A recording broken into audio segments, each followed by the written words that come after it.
Baby Toons. मुझे छोड़ दो। आखिरकार मैंने तुम्हारा क्या बिगाड़ा है? तुम मुझे ऐसे क्यों काटे जा रहे हो? तुम जैसा सूखे पेड़ का इस जंगल में क्या काम? आखिरकार तुम्हें कार्टून नहीं तो क्या करूं? वैसे भी कोई तुम्हारे और ध्यान भी नहीं देता। इससे भलाई यही है कि मैं तुम्हें काट कर बाजार में बेचूं और उससे पैसा कमाऊं।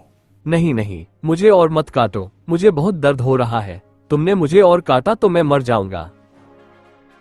तुम्हें तो मैं काट के ही रहूंगा, क्योंकि मेरा काम ही है लकड़ी काट कर उसे बेचना और पैसा कमाना।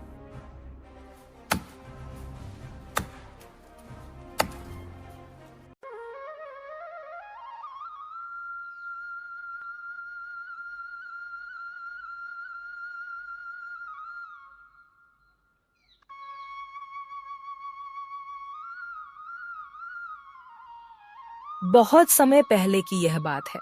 गांव के पास ही जंगल में बहुत से पेड़ थे। इस जंगल में दो अनोखी पेड़ रहा करते थे। एक था सूखे पेड़ और वही दूसरा हरे भरे पत्ते से भरा हुआ पेड़ था। हरे भरे पेड़ को अपने सुंदरता पर बहुत ही घमंड था। वह हमेशा सूखे पेड़ को नीचा दिखाता था। सूखे पेड़, तुम्हें शर्म नहीं आती? मेरे जैसे इतनी सुंदर हरा भरा पेड़ के पास खड़े रहते। मुझे तुम्हें देखकर बहुत गुस्सा आता है। काश मेरे पास मेरे जैसे ही एक सुंदर और हरा भरा पेड़ खड़ा रहता। ऐसे क्यों कह रहे हो भाई? एक समय था जब मैं भी तुम जैसा सुंदर था। ये तो जीवन का चक्र है। अच्छा, क्या तुम्हें याद नहीं है हमारे अच्छे पल? पहले तुम मुझे कितना पसंद करते थे, लेकिन अब जब मैं सूख गया हूँ तो तुम मुझे बुरा भला कह रहे हो। तो और क्या करूं सूखे पेड़? तुम ही बताओ, कहीं से भी तुम मेरे दोस्त होने के काबिल हो? जब तुम मेरे जैसे हरा भरा थे तो ठीक था कि तुम मेरे दोस्त थे, लेकिन अब तुम सूख गए हो। कैसे तुम्हें दोस्त बनाओ? हाँ, बात तो सही है, लेकिन इसमें भला मैं क्या ही कर सकता हूँ। हाँ हाँ, तुम क्या ही कर सकते हो? तुम तो एकदम बेकार हो। और मुझे देखो, मैं कितना सुंदर हूँ। हर कोई मुझे पसंद करता है, मुझसे प्यार करता है। तभी हरे भरे पेड़ को यह पता चलता है कि उसके ऊपर एक चिड़िया बैठी हुई है और उसे ये देखकर बहुत गुस्सा आता है। अरे वो मूर्ख चिड़िया, उतरो मेरे ऊपर से। तुम्हारी इतनी साहस, तुम किससे पूछकर मेरे ऊपर बैठी हुई हो? तुम जैसे छोटे मोटे पक्षियों के लिए मैं नहीं हूँ। जाओ उस सूखे पेड़ के ऊपर बैठो। अरे घमंडी पेड़, इतना घमंड अच्छा नहीं है। वैसे भी तुम्हारे ऊपर कौन बैठना चाहता है? मैं तो बहुत दूर से उड़ कर आया हूँ, इसलिए तुम पर आकर बैठी। लेकिन मुझे अगर पता होता कि तुम इतनी घमंडी हो तो मैं कभी तुम पर नहीं बैठता। मैं जा रही हूँ। हाँ हाँ, इतना भाषण देने की जरूरत नहीं है, जाओ यहाँ से। चिड़िया उस पेड़ से उठकर वहां से चली जाती है। उसी गांव में मोहन नाम के एक युवक थे। उसका कोई नहीं था। वे बेचारा अकेला ही था। वे मछली पकड़ के अपना जीवन बिताता था। मोहन बहुत ही ईमानदार और दयालु था। उसे पर्यावरण में अपना शांति मिलता था। मानो ऐसा लगता था मोहन को कि पर्यावरण की सभी चीज उससे बातें करते थे। पता नहीं क्यों मुझे तुम सबसे बातें करना बहुत पसंद है। मानो ऐसा लगता है कि तुम सब मेरे कितने अपने हो। मोहन बहुत ही खुश रहता था जंगल में जाकर। ऐसे ही मोहन जा रहा था, तभी उसे अपने दोस्त बिट्टू मिलता है। वे मोहन का पुराना दोस्त था। अरे मोहन, कहाँ जा रहे हो? अरे हाँ, याद आया, पागल खाना जा रहे हो। तुम तो अपने पागल दोस्तों से बातें करने जा रहे हो, है ना? क्या यार बिट्टू, तुम भी ना? क्या तुम्हें पता है, अगर हम इस पर्यावरण को अच्छे से रखेंगे तो फिर हम भी अच्छे से जी पाएंगे। अगर यह सब पेड़ ना होना तो फिर हम भी नहीं रहेंगे। क्या बात कह रहे हो मोहन? अगर ऐसा पेड़ काटने से हम मर जाते हैं तो मैं कब का मर चुका होता है। अब देखो, मैं तो अभी भी पेड़ काटने ही जा रहा हूँ। उसे पेड़ को काट कर देखूंगा जरूर, मैं मरा कि नहीं। बिट्टू, मैं तो तुमसे भी यही कहूंगा कि तुम भी पेड़ कटना छोड़ दो। अगर ऐसा ही पेड़ कटते रहोगे तो एक दिन जरूर पछताओगे। क्या बकवास है?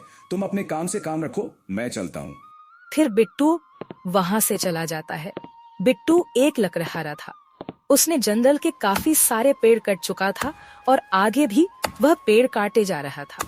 कुछ समय बाद उसे हरे भरे पेड़ में बहुत से फल आते हैं और उसे सूखे पेड़ में एक पत्ता भी नहीं आया था। वह सूखे पेड़ बहुत ज्यादा परेशान और उदास था। अरे भैया, तुम्हें कितना सुंदर लग रहा है। तुम पर तो कितना सारा फल आया है, देखो तो। अपनी काली जुबान से मेरे ऊपर नजर मत लगाओ। मुझे नजर लग जाएगा और तुम्हें बताने की जरूरत नहीं है। मैं हूं ही इतना सुंदर और मुझ पर फल नहीं आएंगे तो क्या तुम जैसे सूखे पेड़ पर आएंगे? क्या भैया, हमेशा मुझे ताना मारते हो। तुम देखना, एक दिन मैं भी तुम जैसा सुंदर और हरा भरा हो जाऊंगा और फिर मुझ पर भी बहुत सारे फल आएंगे। हाँ हाँ जरूर, क्यों नहीं। वो दिन आते आते तुम्हें कोई काट के ले जाएगा। दोनों पेड़ आपस में बातें कर रहे थे। तभी अपने बच्चे के साथ वही हरा भरा पेड़ के पास एक औरत आया। उस तरफ सूखा पेड़ यह देखकर बहुत उदास था कि उसके पास कोई नहीं आता। अरे देखो बेटा, कितना सारा फल है, और इस पेड़ को तो देखो कितनी सुंदर लग रही है। बेटा, क्या तुम ये फल खाओगे? अरे दूर रहो मुझसे। मेरे फल लेने की हिम्मत कैसे हुआ? किससे पूछकर तुमने फल लेने का जुर्रत की है? हट जाओ, नहीं तो तुम पर मैं गिर जाऊंगा और तुम मेरे नीचे दब जाओगे। यह मेरा फल है, मैं जिसे चाहूँ उसे दूं। अरे कितने घमंडी पेड़ हो तुम। रखो अपने फल अपने पास, मुझे नहीं चाहिए। चलो बेटा, यहाँ से चलो। इतना कहकर वह औरत अपने बच्चे को लेकर वहां से चला जाता है। भैया, इतनी घमंड अच्छा नहीं है। वे बेचारे तुम्हारे पास आया और तुमने उन्हें भगा दिया। देखना, एक दिन ऐसा आएगा कि कोई तुम्हें तुम्हारे घमंड के लिए पसंद नहीं करेगा और कोई तुम्हारे पास भी नहीं आएगा। तुमसे मतलब, मैं जैसा चाहूँ वैसा व्यवहार करूँ और मेरे सभी मामले पर क्यों पड़ते हो? तुम अपने काम से मतलब रखो ना। ये सारे फल मेरे हैं, मैं जिसे चाहूँ उसे दूं। तुम्हें क्या?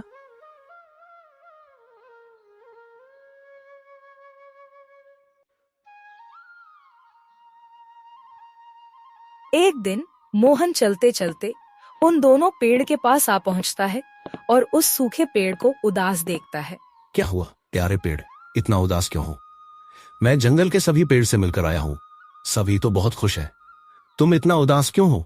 क क क क्या भैया, आप मेरे से बातें कर रहे हो? वाकई में आप मेरे से बातें कर रहे हो? हाँ दोस्त, मैं तुमसे ही बातें कर रहा हूँ। क्या मैं तुमसे बातें नहीं कर सकता? अरे नहीं भैया, मुझे यकीन नहीं हो रहा है। मैं तो कब से इस दिन की इंतज़ार कर रही थी। कोई भी मुझे प्यार नहीं करता, मुझसे बातें नहीं करता, क्योंकि मैं इतना सूखा अजीब सा हूँ इसलिए। लेकिन आपने मुझसे बातें की, मुझे बहुत अच्छा लगा। अरे दोस्त, उदास नहीं रहो, हर कोई एक जैसा नहीं होता। अब देखो, मैं तुमसे बहुत बातें करूंगा। आप तो बहुत अच्छे व्यक्ति हो। क्या आप हमेशा मुझसे ऐसे ही बातें करोगे? और और आपका नाम क्या है? मेरा नाम मोहन है। मैं जंगल के सभी पेड़ से बहुत ज्यादा प्यार करता हूँ। आज से तुम मेरे अच्छे दोस्त हो। मैं तुमसे रोज आकर बातें करूंगा। अरे वाह, ये तो बहुत अच्छी बात है। आज से हम अच्छे से रहेंगे। मोहन और उस सूखे पेड़ की बहुत अच्छी दोस्ती हो गई थी। मोहन रोज आकर उस सूखे पेड़ से बातें करता था। मोहन को उस सूखे पेड़ के पास देखकर हरा भरा पेड़ बहुत जलता था। हरे भरे पेड़ के पास जो कोई भी आता हो उसे अपना फल खाने नहीं देता था, उल्टा उसे भगा देता था। हरे भरे पेड़ के ऐसे व्यवहार के कारण सभी ने उसके पास आना बंद कर दिया था। हरा भरा पेड़ अब काफी दिक्कत में था। एक एक करके उसका सभी फल गिरने लगे। अरे अरे, यह क्या हो रहा है मेरे साथ? लोगों ने मुझसे प्यार करना बंद कर दिया है, तभी मेरे सारे फल एक एक करके गिर रहे हैं। मेरे साथ क्या हो रहा है? कुछ समय बाद वह हरे भरे पेड़ एकदम से सूख जाता है और वही मोहन के प्यार के कारण वह सूखा पेड़ एकदम से बहुत हरा भरा हो जाता है। देखा भैया, मैं आपसे कहता था ना, आप अपने ऊपर इतना घमंड मत करो। आपको लोगों का प्यार नहीं मिलेगा तो आप भी मेरी तरह सूख जाओगे। आपको लोगों ने प्यार करना बंद कर दिया है, तभी आप ऐसे सूख गए हो। और मुझे मेरे दोस्त का इतना प्यार मिला कि मैं एकदम से हरा भरा हो गया। तुम सही कह रहे हो, मैंने बहुत घमंड किया। मेरे घमंड के कारण मुझे कोई प्यार नहीं करता और मैं सूख गया। अब तो मेरा हालत ऐसा है कि एक पक्षी भी मेरे ऊपर नहीं बैठता।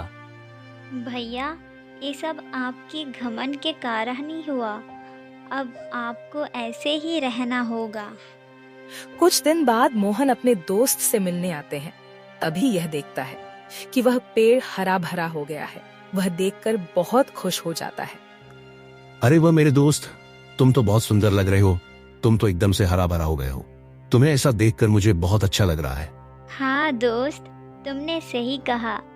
तुमने मुझे इतना प्यार दिया कि मैं एकदम से इतना सुंदर हरा भरा हो गया हूँ। ये सब कुछ आपके कारण ही हुआ है। नहीं, ये सब कुछ मेरे कारण नहीं हुआ है। तुम्हारा मन बहुत अच्छा है, इसलिए ऊपर वाले ने तुम्हें खुश होकर तुम्हें नया जीवन दिया है। परंतु तभी अचानक वह पेड़ एकदम से सुंदर सी राजकुमारी में बदल जाता है। अरे है, तुम्हें क्या हुआ? तुम तो अचानक से एक पेड़ से राजकुमारी में बदल गए हो। डरिए मत मोहन, मैं इस राज्य की राजकुमारी हूँ। अतीत में मुझसे एक गलती होने पर मुझे श्राप दिया गया कि मैं एक सूखे पेड़ बनकर रहूँगा तब तक जब तक कोई मुझसे इतना प्यार न करे कि मैं हरा भरा हो सकूं। और आपने मुझसे इतना प्यार किया, इसी कारण मैं फिर से अपने असली रूप में आ सकी। अरे वह आप इस राज्य की राजकुमारी हो। मैं तो एक पेड़ से दोस्ती की थी, क्योंकि मैं सभी पेड़ को बहुत प्यार करता हूँ। हाँ, मैं जानती हूँ। अब बहुत ईमानदार है और इसी कारण मैं आपको एक इनाम दूंगा। फिर राजकुमारी अपने राज्य में लौटता है और मोहन को अपने पिता जैसा सम्मान करने लगती है, क्योंकि राजकुमारी नीला की माँ पिता कोई नहीं था। इस कारण वे मोहन को अपने पास रहने को कहती है और उन्हें पिता जैसे ही सम्मान करते हैं। मोहन अपने जीवन में परिवार पाकर बहुत खुश था। उस तरफ बिट्टू एक सूखे पेड़ की तलाश करते करते उस घमंडी पेड़ के पास आ पहुंचा। प्यारे दोस्तों, अगर आपको ये कहानी अच्छी लगी तो चैनल को सब्सक्राइब और एक प्यारा सा कमेंट जरूर करें।